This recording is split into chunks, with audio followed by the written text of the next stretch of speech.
Hi everybody and welcome to this video. Today we're going to be talking about the two personality traits that people who have weight issues tend to share. So the two personality traits, just jump right in, that we tend to share, we who have weight issues that tend to share are, number one, we tend to put other people's needs ahead of our own. Okay, that's number one. We tend to put other people's needs ahead of our own. The other personality trait that we tend to share, number two, is we don't take credit for our own successes. Okay, so if either one or both of those is you, this video is for you. Okay. So let's talk about this. Why is this? What are these traits about? Why do we have them and how do we deal with them so that even though we may have them in our personality, that we can use our knowledge that you're going to get today to be successful and still be able to deal with your weight in spite of them. Okay. If you're a male watching and this is replying to you, that's going to be a little more unusual. As women, we are very much socialized this way to have no needs whatsoever. You know, women are very much socialized to be the caregivers, to be the one to sacrifice anything they might need for you, for their children, for their husbands, for their parents, you know, for anyone, the stranger on the street. We're very much socialized to not put our needs even on the list of things that are on needing to be done on any given day. So there is a cultural bias to not taking care of yourself that causes us to learn to put other people's needs ahead of our own. Now, most of us grew up with a parent or two that did this. You know, when I was growing up, my mom didn't work. She was just a mom, a housewife, and that's what she did. She took care of us. And I don't really remember her modeling a lot of self-care, at least not in front of us, where she would take a date and go to the spa or anything really to take care of herself that we would now call self-care. I don't remember her modeling anything like that for me. So, and I'm sure growing up a lot of you didn't have that either. And so we didn't really learn that it's okay, you know, to put some of your needs on the list, and B, it's healthy. You know, that's not just okay, but it's really, really healthy. So putting other people's needs ahead of our own tends to be fattening. Okay, why? So I'm the author of the book Foodaholic, The 7 Stages to Permanent Weight Loss. I'll put a link in the description box below if you want to get the book. There is an example in the book of, I believe in the book, her name is Megan, a client that I had who, I think her top weight was 350 pounds. And when she was at her top weight, she would just stay at work.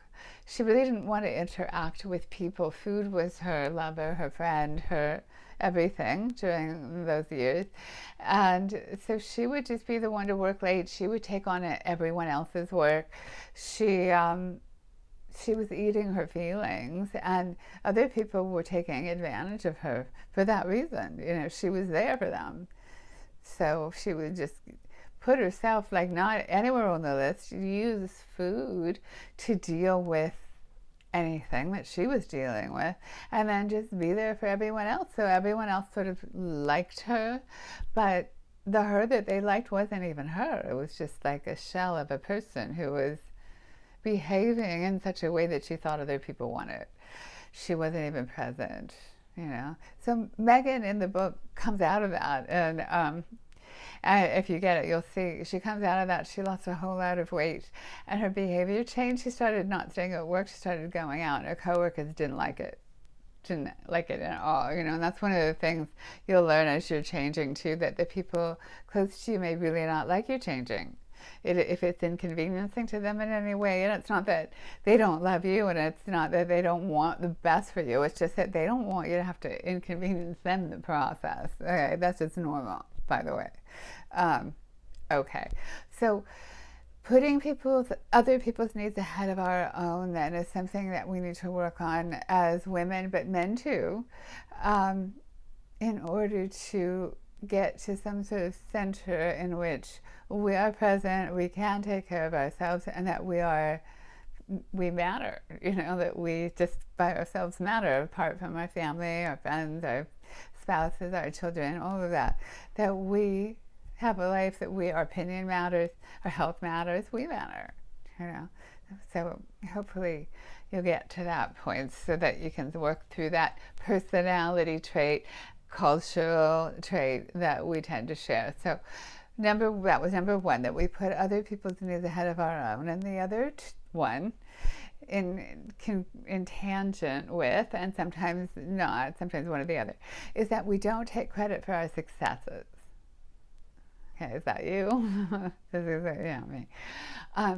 So what's that about? All right, well, so also socialization could be a female thing. Women were very much socialized still to not be very bright, to, dim your light, so that if you're around insecure men and you shine too bright, they get threatened. They don't like it, and so your message that you're getting, even if it's not conscious, it's not spoken to you, is, turn it down. Boo-boo. Dim your light, honey. Yeah, so there is socialized message for women to kind of like, changing, very much changing. But that is how a lot of us grew up. And so don't take credit for your successes was also the way we were brought up, not just as women, but men too, that you don't brag, that any kind of, even for yourself to take credit for your own successes was kind of like conceited. That's conceited. Don't do that. You kind of don't, even within yourself. So you kind of learned like, oh, well, like if I could run the marathon, anybody could run the marathon. So, thousands of people run the marathon. You find comparison coming in and taking away whatever success it was that you should damn well take credit for. You should own it. And when you do own it, and this is why it plays into your weight, when you start to own your successes, you begin to get a different sense of who you are. You begin to really realize who you are. You begin to get more confident. And not just about your ability to deal with your weight, but your life in general. And when you're feeling more confident, your interactions with other people will change. And that means that your relationships are going to change. And then again, that means that the people around you that you're going to affect won't like it. Okay? They will not like it. And again, it's not because they're bad people or that they don't love you or that they don't want to acknowledge your success. It's just that they're not used to that. You're changing. And they're going outside of the status quo. And so that means they have to change, okay? Because we are used to interacting with each other in a certain way. These are the people that, that you live with, that are your family, that are, your wife, your husband.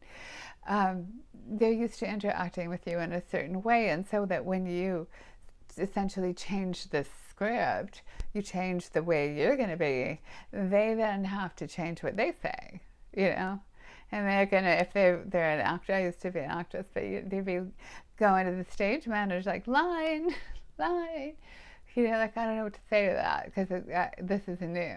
And there'll be resistance. That's just normal. So if you know that going in, that will help you too, that you'll be able to work past that and say, oh yeah, this is just resistance. But when I keep this up, so let's just say in this example, you're gonna start being more verbal about your success, right? So you might want to say, hey, my book is I just got another great review, or something like that. And they're not going to know what to say. You can teach them, what would you like them to say, So perhaps in this case, you might want them to say something like, that's fantastic, honey, congratulations. Good enough, right? If they don't know or they've been taught to withhold any kind of praise and they just might not say anything, and then you get hurt, and you know what I mean? So you have to start changing these interactions. And as you gain more confidence, you're going to start to become aware of these interactions even.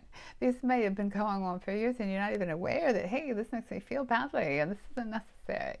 oh, hey, I'm getting more confidence. This makes me feel badly. And then you get to, oh, hey, this makes me feel badly. And this isn't necessary. And oh, hey, this makes me feel badly. And this isn't necessary. And here's how we can change it. And oh, hey, all those steps. And honey, guess what? Yeah, here's what needs to happen now. And then things begin to change. So you can see it's not just like a two-step deal, you know. So we're just going to start taking credit for our successes, and we're going to start putting our needs first. Those two things are necessary in many ways, but it's not going to be like that. It will be a process and a learning process and a journey, and we talk about that a lot in the support group I run, that this is a weight loss journey. It's a journey of soul growth, of human, spiritual, psychological growth that teaches you about you and who you are and what you can tolerate and what you can handle, what you can't, and your behavior, and you kind of watch yourself do things that you don't understand you keep doing and you don't want to, you know, it's a journey.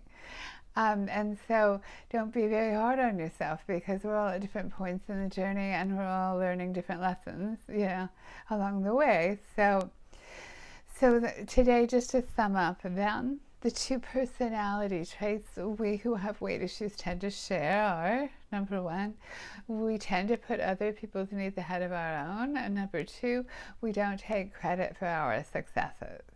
Those two things. And in order to really be successful at long-term weight loss and weight maintenance, we need to begin to turn those things around in some way. So that's kind of it for today. I hope this video was helpful to you. If you liked it, please, you know, thumbs up and subscribe. There's lots of other videos for you in the playlist all about weight loss and weight maintenance. Okay, take care.